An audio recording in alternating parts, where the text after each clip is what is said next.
Assalamualaikum students of secondary class. It's our 6th lecture.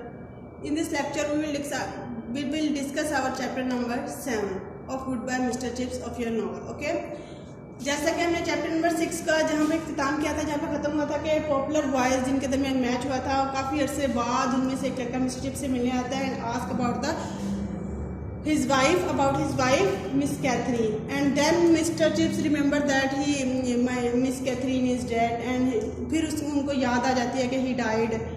उधर से हमारा चैप्टर नंबर 7 स्टार्ट हो जाता है. चैप्टर नंबर 7 में सबसे पहले जब चिप्स को उसको बताता है कि आपके मैच के आधे साल के बाद वो तो उनकी तो डेथ हो गई थी, फिर उसको रीज़न भी बताता है. और फिर बाद में चिप्स साफ कैथरीन इन हिज मेमोरीज, जब वो स्टूडेंट उनसे मिलकर चला जाता है तो फिर मिस्टर चिप्स को याद आना शुरू हो जाती है. मिस्टर चिप्स को कॉरिडोर में मिस कैथरीन उसी तरह चहचहाती हुई, मुस्कुराती हुई, और उसी तरह मिस्टर चिप्स को हर इवेंट याद आ रहा होता है कि मिस्टर चिप्स की जो वाइफ थी मिस कैथरीन, वो किस तरह ब्रूकफील्ड के हर फंक्शन की जान होती थी. हर जगह पे उनकी किसी न किसी जगह पे उनकी इन्वॉल्वमेंट से हर जगह जो होती है वो चहक महक रही होती है, हर जगह खुशियाँ हो रही होती है, और वो ब्रूकफील्ड का एक प्रॉपर पार्ट बन चुकी थी. और फिर ब्रूकफील्ड की वो सारी बातें मिस्टर चिप्स को याद आ जाती है. और फिर उसके बाद मिस्टर चिप्स को याद आती है मिस्टर चिप्स को अपनी वाइफ कैथरीन की जो एडवाइजेस थी, उनका इन्फ्लुएंस किस तरह हुआ उनके डिसिप्लिन के ऊपर. मतलब उनकी एडवाइस,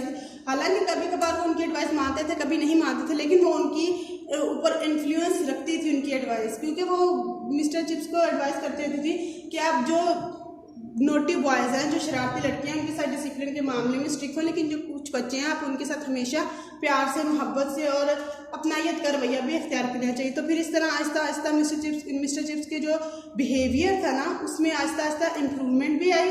और मिस्टर चिप्स का जो बिहेवियर था ना, डे बाई डे चेंज होता गया. मतलब मिस्टर चिप्स बहुत ज़्यादा सख्त नहीं, सख्ती में भी उनकी नरमी का लहजा बच्चों को नजर आने लगा. इसीलिए तो जब हमने अपना चैप्टर नंबर 6 पढ़ा था, हमने देखा था कि पहले बच्चे भी लाइक करते थे, बट दे कांट लव, वो लव नहीं कर पाते थे, मोहब्बत इतनी नहीं कर पाते थे मिस्टर चिप्स से, क्योंकि उनका रवैया और लहजा थोड़ा सख्त होता था डिसिप्लिन के मामले में. लेकिन यहाँ पे इस चैप्टर में हमें वहाँ पे थोड़ा सा उन्होंने डिबेट दिखाई है कि किस तरह मिस्टर चिप्स और मिस कैथरीन इस मौजू पर बहस करते थे कि how he should react with students, उनको किस तरह का रवैया स्टूडेंट्स के साथ रखना चाहिए, किस तरह उनको पोलाइट वे में भी उनको बात समझाई जा सकती है. और फिर उनका इन्फ्लुएंस आहिस्ता आहिस्ता नजर आने लग पड़ा.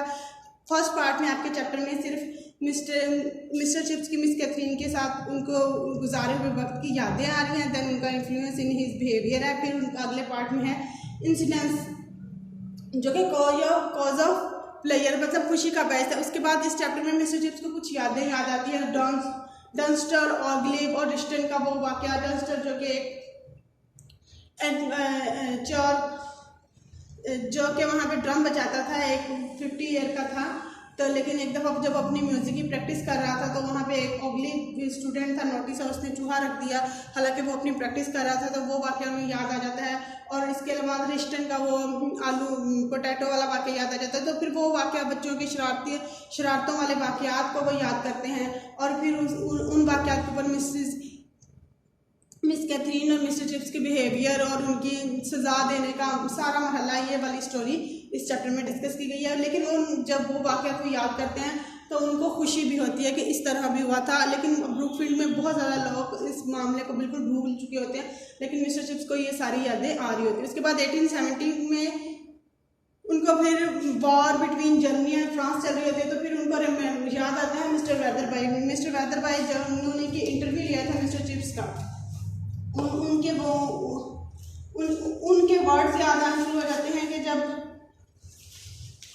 वॉर हो रही थी ड्यूरिंग हिज इंटरव्यू, तो मिस्टर वेदरबाई ने क्या कहा था. मिस्टर वेदरबाई ने कहा था कि look as if we shall have to settle with the Persian ourselves, मतलब क्या हो सकता है कि हम उस तरह ना रहे, हम अपने आप को फ्रांस में शुमार कर लें, ठीक है ना.